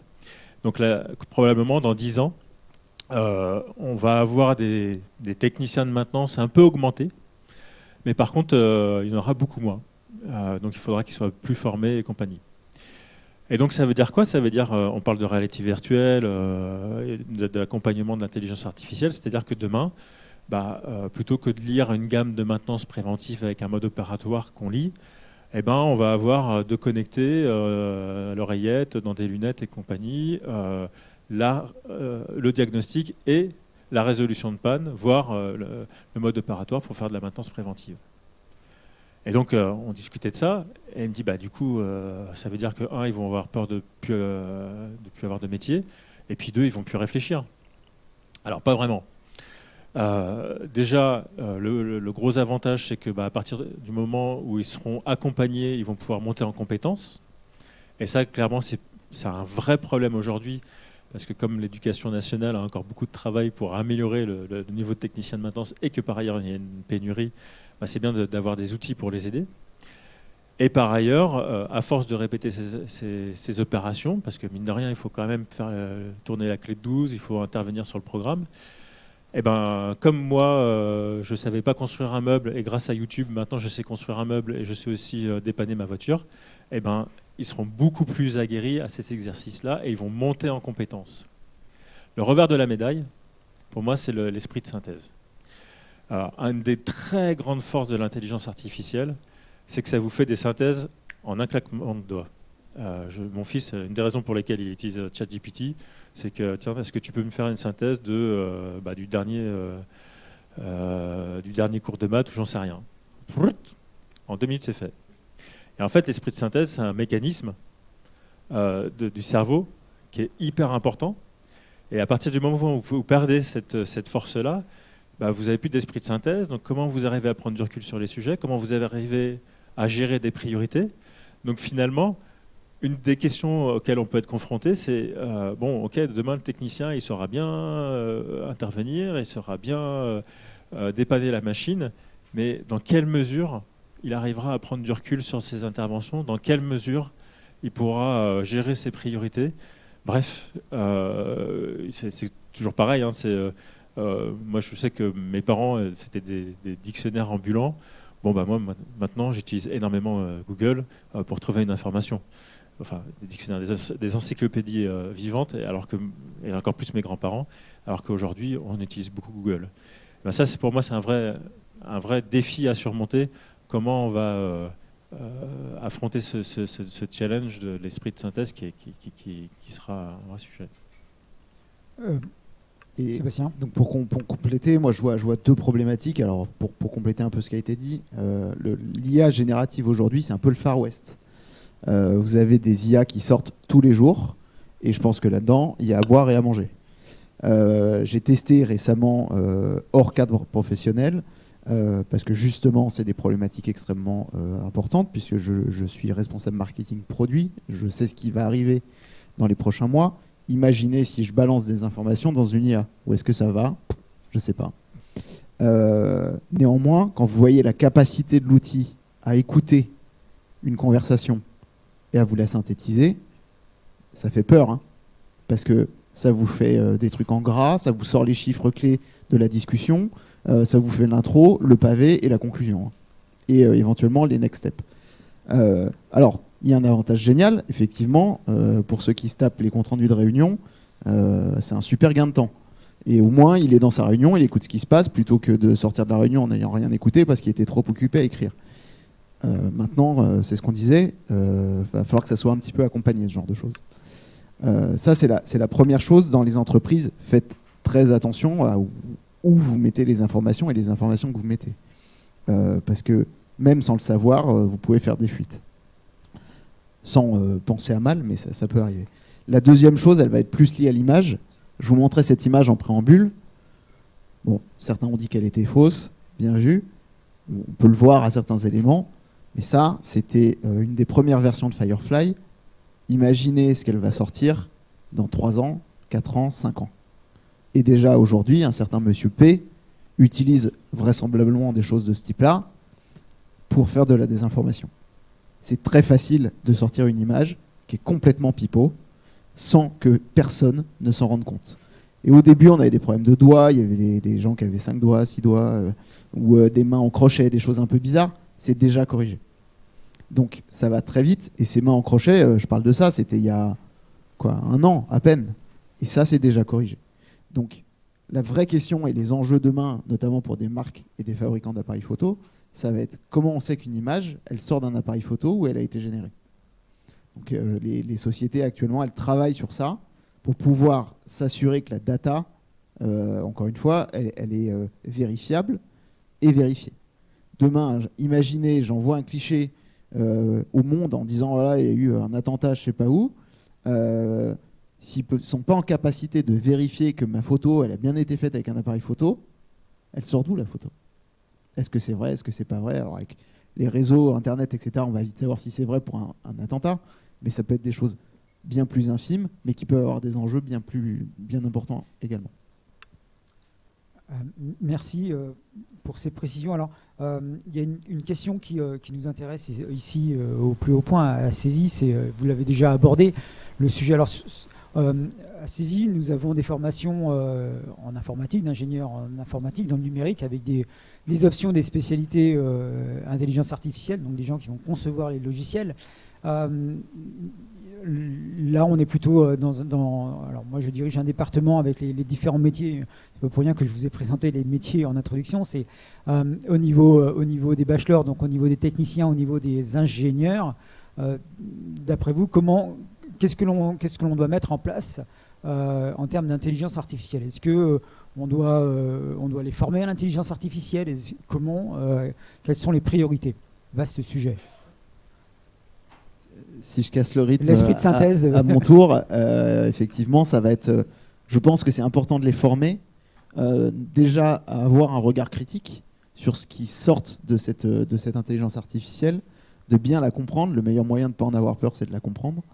C'est toujours pareil, hein, on a peur de quelque chose tant qu'on ne le connaît pas. Une fois qu'on connaît, en général, ça se calme un peu.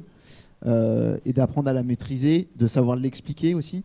Parce qu'aujourd'hui, ils vont arriver dans des entreprises où les dirigeants, certains, sont pas forcément très ouverts sur le sujet, voire fermés, on le disait tout à l'heure. Néanmoins, c'est le sens de l'histoire. Donc il va falloir que ces gens adoptent petit à petit l'intelligence artificielle. Et le meilleur moyen, c'est que ça soit le plus clair possible et sécurisé. Donc oui, il faut les former, je pense. Oui, pour compléter, on a beaucoup parlé d'intelligence artificielle, comment se former, et ça c'est clairement... Typiquement, l'introduction qu'on a eue pendant les 30 premières minutes, elles sont fondamentales. Après, c'est les domaines d'application, parce qu'on a parlé d'industrie, mais on peut finalement appliquer l'intelligence artificielle dans énormément de domaines. j'aime bien encore parler de ce qui s'est passé il y a quelques années sur le 4.0, l'industrie du futur. Pourquoi ça n'a pas fonctionné, ou en tout cas pourquoi ça a été pas un échec, mais du coup pas quelque chose de plutôt décevant. Globalement, les industriels et surtout les grands patrons ne sont pas forcément à l'aise avec ces outils.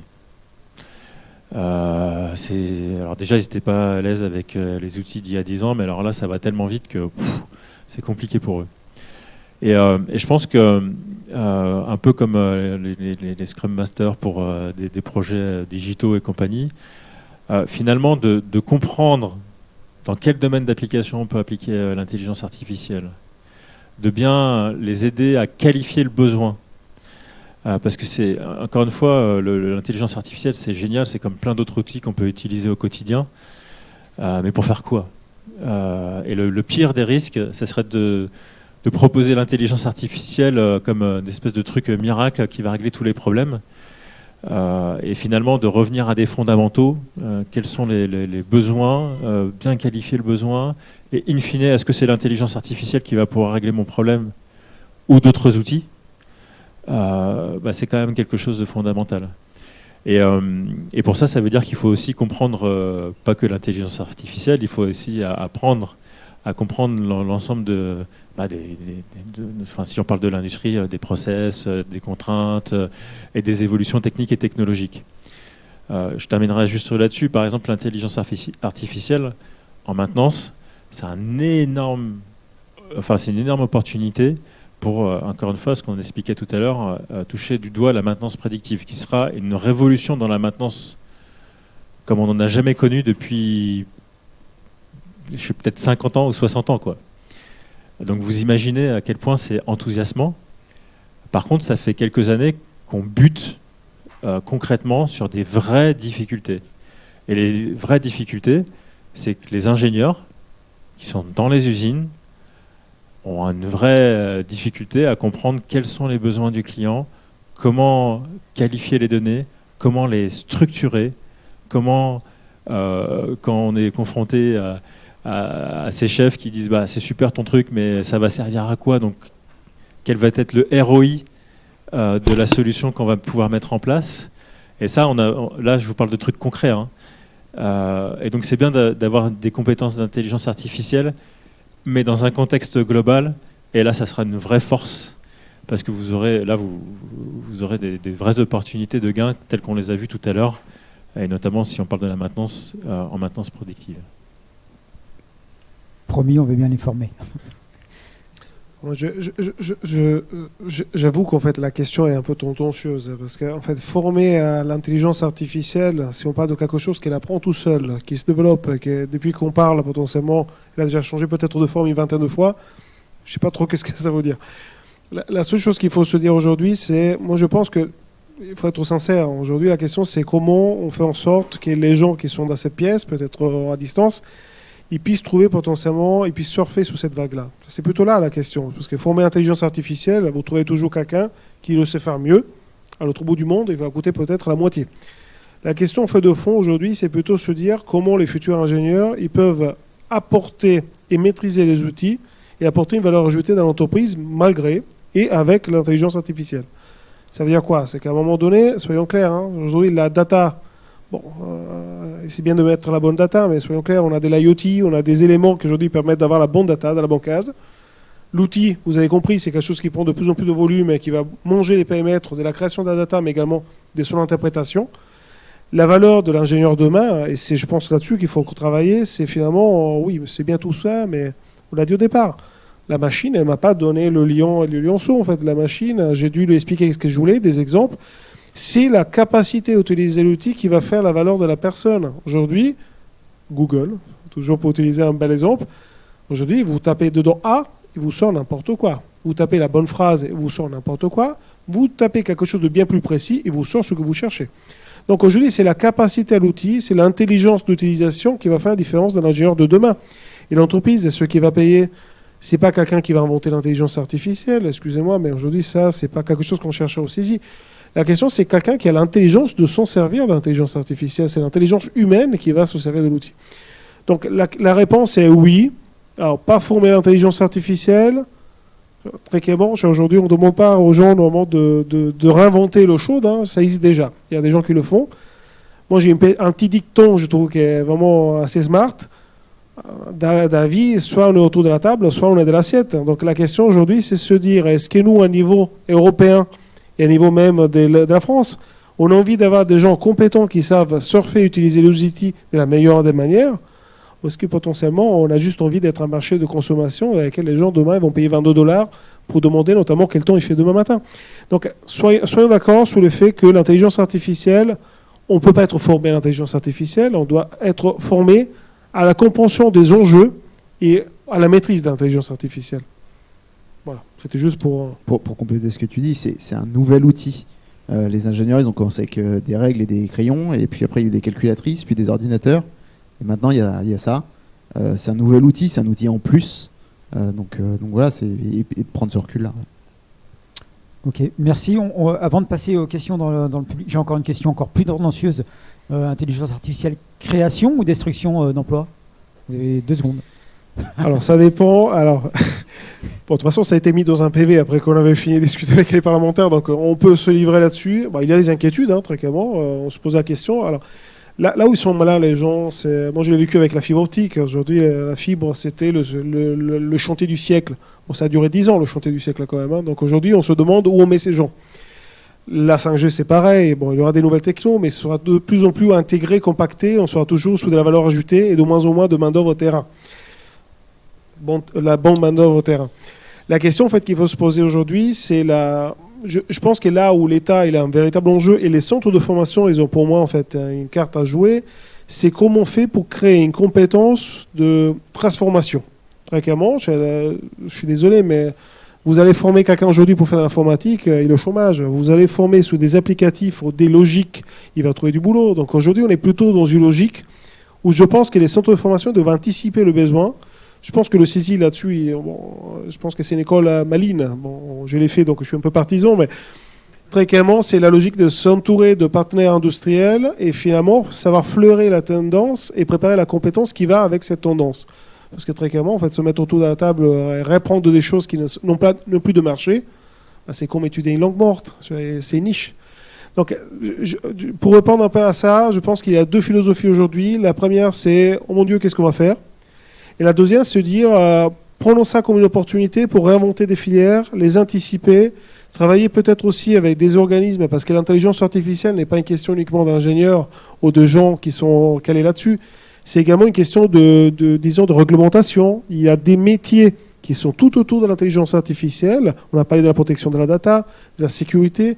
Il y a des questions de compliance aussi qui reviennent avec l'intelligence artificielle. Il y a toute une filière qui va naître avec ça. Donc oui, la réponse est ça va créer du boulot. Ça va créer. C'est comme la voiture n'a pas éliminé normalement tous les gens qui conduisaient des chevaux avant. En fait, très clairement, en fait, aujourd'hui, on réinvente en fait un petit peu notre façon de vivre avec. Donc je pense que oui, c'est une belle opportunité. Je pense que c'est une opportunité. Merci. Restons sur cette note optimiste. Je vais voir s'il y a des questions. Alors, levez bien la main qu'on vous apporte un micro. Et puis, on aura une question via le live aussi, entre deux. Non, Qui a levé la main le premier? Bonjour, merci pour les présentations. J'ai une question, c'est on est certain que l'IA elle est importante. Maintenant, c'est notre compagnon, on va dire. Notre puissance de travail, elle a augmenté. Mais la question, c'est surtout sur l'écologie. On a évoqué avec Jinan, elle a évoqué le big data, etc. Tout ça, ça consomme de l'énergie. Et c'est sûr, on peut utiliser en même temps l'IA pour gérer notre énergie, pour notre consommation, etc. Mais j'ai l'impression qu'on tombe dans une contradiction. Je ne sais pas quel est le bilan. Est-ce que l'IA va réduire ce bilan carbone ou pas? Parce qu'aujourd'hui, on utilise le pétrole pour cette intelligence et pour les data centers, etc. Merci. Ok, c'est une très bonne question et j'étais justement en train de l'explorer cet après-midi.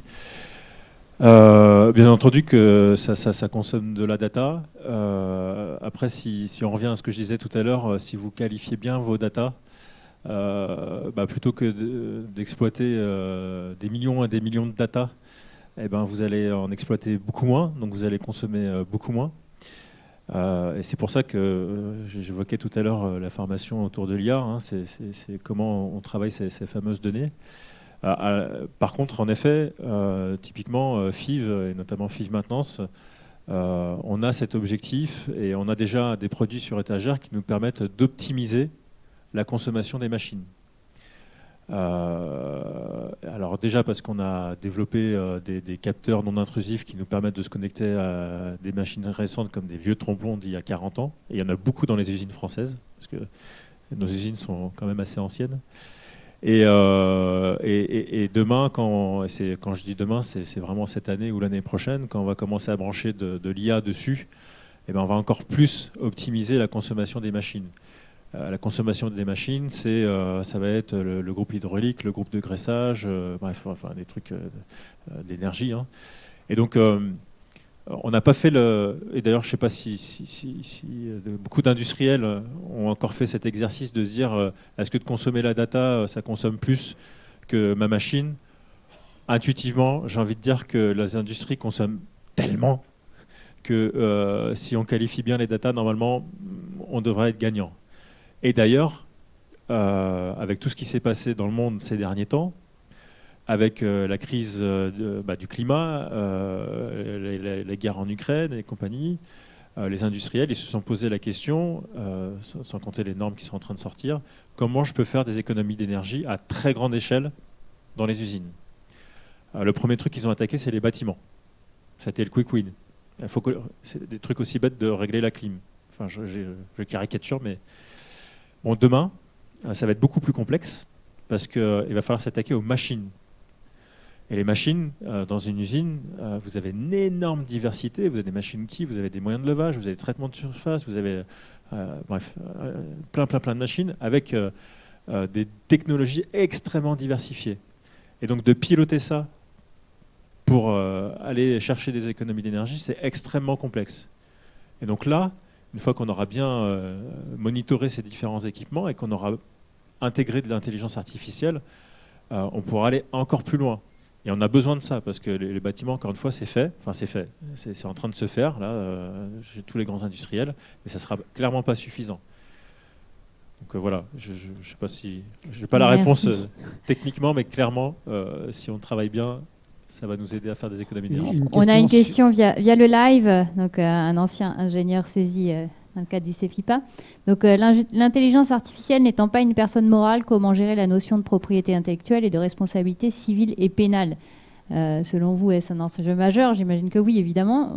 Mais bon, qu'est-ce qui est en place et qu'est-ce qui est à venir à court, moyen Je pense qu'il y a un sujet, c'est qu'en fait, si vous voulez, vous rentrez sous ChatGPT, vous allez regarder. Hein, je pense qu'il doit y avoir marqué au moins une dizaine de fois le fait qu'ils ne sont absolument pas garants du résultat et que vous en faites ce que vous voulez. Donc, si vous voulez, c'est le genre de produit dans lequel vous l'utilisez et ils n'en prennent pas beaucoup de responsabilités. Donc, la question, c'est... Je pense aussi qu'il y a des réglementations européennes qui se mettent en place pour essayer de cadrer en fait, l'intelligence artificielle. On est encore loin de la réglementation de ça. Et on reste toujours dans cette logique et philosophie dans laquelle c'est l'utilisateur final, finalement, qui fait ou pas, ou qui respecte ou pas la loi. Donc aujourd'hui, l'outil, il vous répond ce que vous lui demandez. Vous leur demandez quelque chose d'ignoble, il vous sortira quelque chose qui va avec. Donc moi, je pense que là, à un niveau de la réglementation... déjà, la propriété intellectuelle, on peut s'asseoir dessus très clairement pour l'instant, je pense. Le deuxième point important, c'est finalement se dire il y a des réglementations qui vont se mettre en place. Ça arrivera. Ça prendra du temps. N'oublions pas en fait que sur les sujets comme par exemple le traitement de la donnée personnelle, les réglementations sont arrivées beaucoup plus tard en fait que les premiers usages.